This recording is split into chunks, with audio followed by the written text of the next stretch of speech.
Hi, welcome to Q&A Wednesday. This is Dawn Connors, and today we're talking about 3 reasons to refinance your home if you're going through a divorce.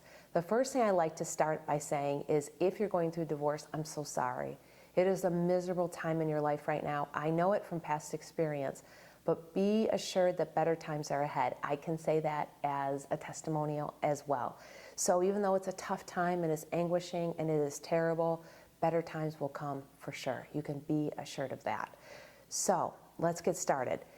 The first reason that a person refinances to when going through divorce, the first reason is for an equity buyout. So what this means is that the departing spouse is owed money for in the equity of the home. They're owed half of the equity. And how do you give that equity to them? Well, you would refinance your home and do what's called an equity buyout. That's different from a cash out refinance in that you're not charged the cash out refinance fees if it's for the purposes of buying out somebody that's on title. It's called an equity buyout, and you get a better interest rate and you can borrow more than a cash out refinance. So it's way better terms than a typical cash out refinance. It's called an equity buyout.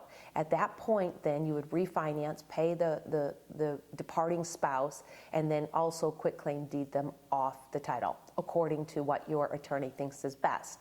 The second reason that you would refinance and you would want to refinance when you are divorcing is for the person that is moving on and moving out of the house. This is obviously assuming that one of the spouses, they want to stay in the home, they have enough income coming in where they can afford to refinance and stay in the home.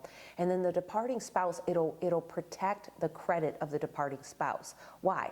Because if that person is off of that mortgage note completely, if they're no longer showing up on their credit, then they're no longer responsible for the payment. And if the existing spouse continues to make the payment and is late, that late payment is counted against that person's credit. And I've seen it time and time again. So even though you have an attorney that says you're not obligated to make the payment and this is going to go to the plaintiff and you're the defendant, and the plaintiff gets the house, even though they get the house and they're awarded the house and they're responsible to make the payments, if they don't make the payments on time, you will suffer the results of a 30-day late or a 60-day late on your credit, and it will subsequently have a poor credit score that follows suit. So how do you even know if you need to refinance? If you're on the note, then you need to come off of it through a refinance. So how do you know that? If your mortgage statement shows up, whosever name it shows up in. If it's in both names, then you're both on the note. If it's just in one name, then only one of you are obligated to make the payments. Now, one of you can be on the note and both can be on the title. On the title is much easier because if 2 people are just on title and not 2 people on the note, then you can quitclaim deed yourself off of the title and just have the remaining spouse inherit or get the property. So the reason why you'd want to refinance is to remove yourself from the liability of that note. So if it shows up on your credit, if it shows up on the mortgage, if your name shows up on the mortgage statement, you absolutely want to remove yourself off of that, but it can only be done through a refinance, through a full refinance where the person where you are no longer obligated to make that payment, and it will eliminate your liability.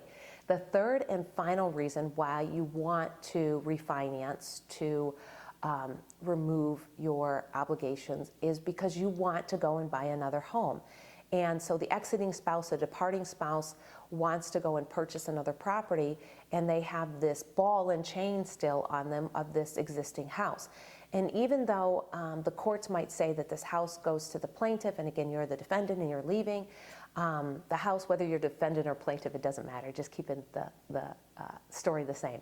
So you want to purchase another home, but you have this existing house on you. And even though the courts say that you're not responsible for it, you are responsible for it for a minimum of 6 months, in which the person that's staying in the home will have to prove that they can make the payments and have done so for 6 consecutive months without your influence at all, without you being on the bank account, without you having any influence in making that payment. So 6 months for a conventional loan and 4 months for a government loan. That's the rules. So the other thing you should know is if you're going to receive alimony to qualify you to make that payment, So for example, you want to stay in the home, you're the one receiving alimony, and you want to use that, or child support. Those payments need to be received for 6 months before you can use that money as income. So I can help structure that for you as a certified divorce lending professional. I can help you where you can structure that before your divorce is even final, knowing the rules and knowing how many months you have to receive it for. If you have a willing spouse that's soon to be an ex-spouse, you can work out just about anything. So I think the best thing is knowing the rules and then playing within those rules, and knowing that it's important that if you're on the note, you have to remove yourself off of the note to not be responsible, or you remain responsible for the note.